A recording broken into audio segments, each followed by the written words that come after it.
Hello everyone, আসসালামু আলাইকুম। Welcome back to my channel. আজকে হচ্ছে সকালবেলা ঘুম থেকে ওঠা সারপ্রাইজ হয়ে গেলাম।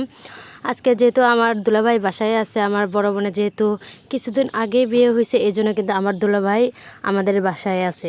আমরা কিন্তু বড় দুলাভাইকে ভাইয়া বলে ডাকি, অনেকে দুলাভাই বলে ডাকে, কিন্তু আমরা হচ্ছে ভাইয়া বলেই ডাকি। যাই হোক, ভাইয়া দেখি যে সকাল সকাল উঠে ঘুমের থেকে 7টার দিকে উঠছে, উঠে বাজারে চলে গেছে। বাজারে গিয়েই এই মাংস, তারপরে মুরগি, বড় একটা মাছ নিয়ে আসছে, রুই মাছ। আর এটা হচ্ছে কক মুরগি, কক না লেয়ার বলতে পারবো না, যেটা হচ্ছে লাল ডিম পারে ওই মুরগি নিয়ে আসছে। এই মুরগি কিন্তু অনেক বেশি শক্ত হয়, এই মুরগির মাংসগুলা। আর এটার হাড্ডিও কিন্তু অনেক বেশি শক্ত হয়। আর গরুর মাংস নিয়ে আসছিলো 1.5 কেজি। আর মাছ তো দেখতেই পাচ্ছেন কত বড় মাছ, ক্যামেরাতে কিন্তু বোঝা যায় না, তবুও কিন্তু দেখাইলাম অনেক বড় মাছ নিয়ে আসছে মাশাল্লাহ। ভাই বলতেছিল, আম্মু নিষেধ করছিল যে তুমি সকাল সকাল কেন বাজারে যাইতেছ। ভাইয়া নাকি বলছিল যে নতুন জামাইদের নাকি আমাদের ওইদিক নিয়ম আছে, হচ্ছে শ্বশুরবাড়িতে গিয়ে বাজার করে খাওয়াতে হয়। তা আম্মু আমি ঘুমের থেকে উঠে দেখে আম্মুকে বলতেছিলাম যে এগুলো কে নিয়ে আসলো। তা আম্মু বলতেছিল যে তোর দুলাভাই নিয়ে আসছে। তা আমি হাসতেছিলাম, আম্মু হাসতেছিল যে নতুন জামাই নাকি বাজার করা লাগে, এটা কখনোই তো দেখিনি। কারণ কি জানেন, আমার হাজবেন্ড আমার বিয়ের পরে সে কিন্তু কখনোই এরকমভাবে বাজার করেনি, করছে টুকিটাকি, কিন্তু এরকমভাবে একবারে অনেক মানে অতিরিক্ত বাজার করা এরকমভাবে করেনি, টুকিটাকি করছে। আর আমার দুলাভাইকে দেখতেছি সে হচ্ছে কোনো কিছু না নেয়, যখনই বাইরে যায় হাতের মধ্যে করে দেখবেন অনেক কিছু নিয়ে চলে আসে, সবার জন্য নিয়ে আসে, কারোর জন্য বাদ রাখে না। আমি ভাইয়াকে যদি জিজ্ঞাসা করি ভাইয়া সবার এত টাকা নষ্ট করার কী দরকার, ভাইয়া বলে কি জানেন, আমার যখন মা বাবা বেঁচে ছিল তখন হচ্ছে আমাদের সবারই এরকম অভ্যাস ছিল যে বাইরে কিছু খাইলে বাবা মার জন্য কিংবা বাসায় যারা যারা আছে সবার জন্য নিয়ে যাওয়ার একটা অভ্যাস, এটা আমার থেকেই গেছে। যেহেতু ভাইয়ার বাবা মা এখন বেঁচে নেই, তাই বলতেছে এখন তো মানে আমাদের ফ্যামিলির সব কিছু তার জন্য, এই জন্যই বলতেছিল যে তোমাদেরকেই তো এখন খাওয়াবো, তাছাড়া তোমরা ছাড়া আমার আর কে আছে। আর বলেন তো, এরকম কথা বললে কার না খারাপ লাগে। আমি অনেকটা কষ্ট পাইছি ভাইয়ার বাবা মার কথা শুনে। যাই হোক, এখানে হচ্ছে মুরগিটা খালামণি কেটে নিচ্ছিল। আমি প্রথমে মানে মাছটা কেটে নিচ্ছিল, আমি প্রথমে কাটতে চাইছিলাম। আমার মাছ কাটতে কিন্তু অনেক বেশি ভালো লাগে, কিন্তু হচ্ছে আমার মেয়েটা অনেক বেশি করতেছিল, মানে দুষ্টামি করতেছিল, বিরক্ত করতেছিল ঘুম আসার জন্য। এই জন্য আমি খালামণিকে দিয়ে উঠে গেছি, উঠে যেয়ে আমি একটু কোনো মতো ভিডিও করে নিচ্ছিলাম। এখানে মাছ সুন্দর করে খালামণি কেটে নিচ্ছে পিস পিস করে, তারপরে হচ্ছে লেয়ার মুরগিটা কেটে নিচ্ছে। আর মনে করে যে আমার দুলাভাইয়ের মনটা কিন্তু অনেক বড়। সবাই আমার দুলাভাই আর আমার আপুর জন্য দোয়া করবেন, তার বাবা মার জন্য সবাই দোয়া করবেন। কারণ কি জানেন, ভাইয়াটা অনেক ছোটোবেলায় বলতে তারা হচ্ছে 8 ভাই বোন, তার মধ্যে সেই সবার ছোট। সে কিন্তু অনেক ভালোবাসা পাইতো যদি তার বাবা মা বেঁচে থাকতো। কিন্তু ভাইয়ার বাবা বেঁচে ছিল, তার মা মারা যাওয়ার পরে, তখনও কিন্তু ভাইয়া অনেক বেশি হ্যাপি ছিল। কিন্তু বাবা মারা যাওয়ার পর না, ভাইয়া অনেক বেশি একা হয়ে গেছে। যতই ভাই বোন থাকে না কেন, বাবা মার ভালোবাসা কিন্তু ছোট বাচ্চাদের জন্য, মানে ছোট ছেলে মেয়েদের জন্য অন্যরকম একটা ভালোবাসা হয়। এই জন্য ভাইয়া এরকম করে বলতেছিল, আমার অনেক বেশি খারাপ লাগছে। যাই হোক, এখানে আমাদের কাটাকাটি করা শেষ, খালামণি সব কিছু কাটে রেডি করে দিছে। তারপরে আমি ওগুলা যেগুলো রান্না করার ওগুলো নিয়ে নিছি। এখানে পুরা মুরগিটাই রান্না করব না, যেহেতু কালকেও মাংস রান্না করছিলাম। ভাইয়া না ওরকম মাংস এরকম বেশি একটা খায় না, খুব কম তরকারি খায় ভাইয়া। প্রথমে এখানে আমি মাছগুলো ভুনা করে নিচ্ছিলাম। এখানে শুধু 3 পিস মাছ নিয়েছি, যেহেতু আমি জানি ভাইয়া খাবে না, তাও এখানে 3 পিস নেওয়া হয়েছে। আর সাথে যে মাছের একটু ডিম পাইছিলাম, মাছের মধ্যে এই ডিমটুকু নেওয়া হয়েছে। আর যেহেতু বড় মাছ, তাই 3টা বড় চাকা নেওয়া হয়েছে, একটা আমার হাজব্যান্ডের জন্য, যদি আমার হাজব্যান্ড খাইলো না খাইলে নাই। আর তারপরে 3টা নিচ্ছি। আমার হাজব্যান্ড ওখান থেকে একটা খাইছিল, ভাইয়া একটা খাইছিল, একটা কিন্তু বেঁচে গেছিলো, আমি ফ্রিজে রেখে আমার শ্বশুর বাড়িতে চলে আসছি, কেউ খায়নি। তারপরে হচ্ছে লেয়ার মুরগিটা রান্না করে নিচ্ছিলাম। বিশ্বাস করেন, এই মুরগিটা আমি সেই আধা ঘন্টা, মানে আধা ঘন্টা না 1 ঘন্টার মতো হলে রান্না করতেছিলাম, তবুও এই মাংস হচ্ছে সিদ্ধ হয় না। বললাম না, অনেক বেশি শক্ত হয় লেয়ার মুরগি কিন্তু। আর পা দিছিলাম, আমি তো ভাবছিলাম পা আমি খাবো, বিশ্বাস করে খাবার যায় পা একটুকু শান্তি করে খাইতে পারিনি, কারণ সিদ্ধ হয়েছিল না ভালো করে। মাংস সিদ্ধ হলেও কিন্তু পা ভালো করে সিদ্ধ হয়েছিল না, আরও অনেকক্ষণ লাগাতার হচ্ছে জাল দেওয়া লাগছিল। 1 ঘন্টার মতো জাল দেওয়ার পরেও যদি সিদ্ধ না হয় তাহলে কি বলবো বলেন।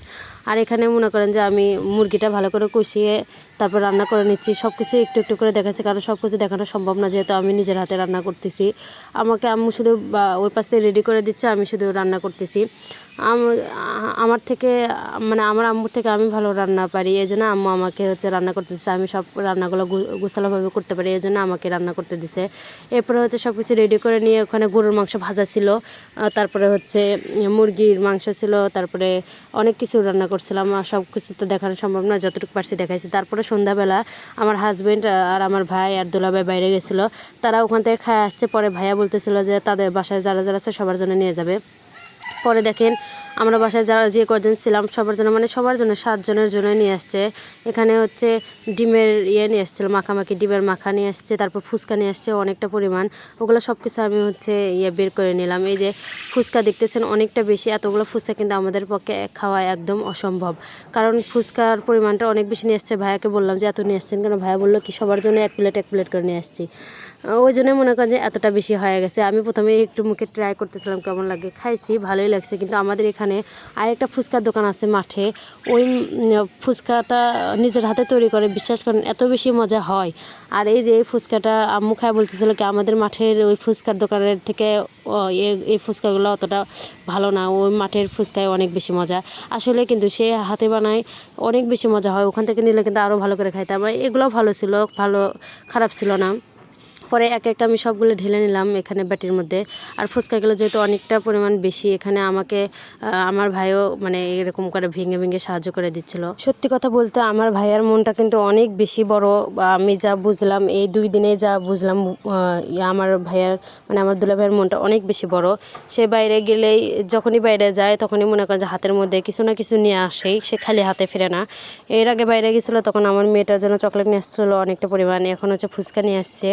আরও তো বাইরে গেলে যা যা লাগে, চিকেন চাপ বলেন, তারপরে আমি যেগুলো খাই নিজে বলে চিকেন চাপ কিন্তু আমাদের ওখানে বিখ্যাত, কাবাব, এগুলা কিন্তু আমি কখনোই ট্রাই করিনি। কিন্তু ভাইয়া বাইরে যায় সবার জন্য এগুলো নিয়ে আসছিলো।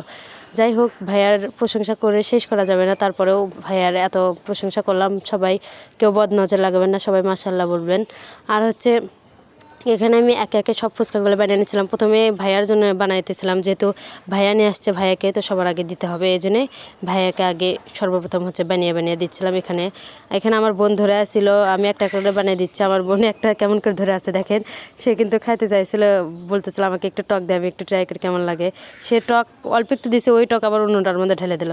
ওই যে আমার বোন একটা খাইছে। আমার বোন কিন্তু এগুলো অত বেশি পছন্দ করে না, অল্প সে খায়। তারপরেও মনে করেন যে তাকে আমি জোর করে খাওয়াই, কারণ সে বাইরের খাবার একদমই খেতে চায় না, শুধু বাসার মধ্যে মনে করেন যে যেগুলো আমরা রান্না করি ওগুলাই শুধু খায়। এটা একটা ভালো দিক, বাইরের খাবার না খাওয়াই ভালো। তবুও মনে করেন যে অনেক সময় দেখা যায় মিষ্টি কেউ নিয়ে আসলে একটু যে ট্রাই করবো তাও করতে চায় না, গাল খাওয়ার পরে তারপরে খায়। যাই হোক, এখানে ভাইয়ার জন্য আমরা হচ্ছে সাজিয়ে দিয়ে অর্ধেকটা পরিমাণ দেখেন শেষই হয়ে গেছে, সবাই খায়া শেষ করে দিয়েছে। শেষে এতটুকু ছিল, আমি আর আম্মু হচ্ছে খাইতেছিলাম। তারপরে খাইতে পাইতেছিলাম না, 3টা কিন্তু বেঁচেই গেছিলো। পরে ওই 3টা একজনকে খাওয়াইছি। আর এই ফুচকাগুলাতে যা যা লাগে সব কিছুই কিন্তু ভাইয়া হচ্ছে বান্ধে নিয়ে আসছিলো, টকের থেকে শুরু করে। টকটা অনেক বেশি মজা ছিল মাশাআল্লাহ। মনে করেন যে একবারে টকও না, একবারে মিষ্টি না, মাঝামাঝি এই টকটা ছিল, অনেক বেশি মজা হয়েছে এই টকটা আমরা খেয়ে পেটটা ভরে গেছিলো ওই দিন রাতে। আর আমরা ভালো করে ভাত খাইনি। এরপরে হচ্ছে ডিম মাখা খাচ্ছিলাম। আর এই ডিম মাখাটা কিন্তু মানে যখনই মাখে দেয় তখন যদি খাওয়া হয় তাহলে অনেক বেশি মজা লাগে, কারণ এর মধ্যে যে চানাচুরগুলো দেওয়া হয় ওগুলো তখন কুড়মুড়ায়। আর এখন যেহেতু একটু উদাই গেছে, বলতে উদয় ভালো করে যায়নি, কোনো মতো উদয় গেছে, তারপরেও মনে করছে অনেক বেশি মজা লাগতেছিল। এখানে আমি খাইতেছিলাম, মানে ওই যে ফুচকা খাওয়ার পরে সবার পেট ভরে গেছে, কেউ খাইতে চাইতেছিল না। পরে আমরা হচ্ছে এটা সীমার জন্য রেখে দিয়েছি। আমার ছোটো বোন যেহেতু প্রাইভেটে গেছে, বললাম যে ও আসুক, তখন তার মধ্যে আবার আসে খাবেনি। এর মধ্যে হচ্ছে আরেকজন আসছিল, তাকে একটু দিছিলাম, সীমার জন্য একটু রাখছিলাম। রাখার পরে হচ্ছে আমরা একটু করে খাইতেছিলাম। এইদিকে আমার ছোটো ভাই একটু করে খাইতেছিল। তারপরে এক বাটি দেখেন, এক বাটি এগুলো কিন্তু আমাদের পক্ষে খাওয়া একদম অসম্ভব। যাই হোক, এতক্ষণ পর্যন্ত যারা আমার বকবক শুনে হজম করে ফেলছেন তাদেরকে অসংখ্য ধন্যবাদ। সবাই ভালো থাকবেন, অ্যান্ড আসসালামু আলাইকুম।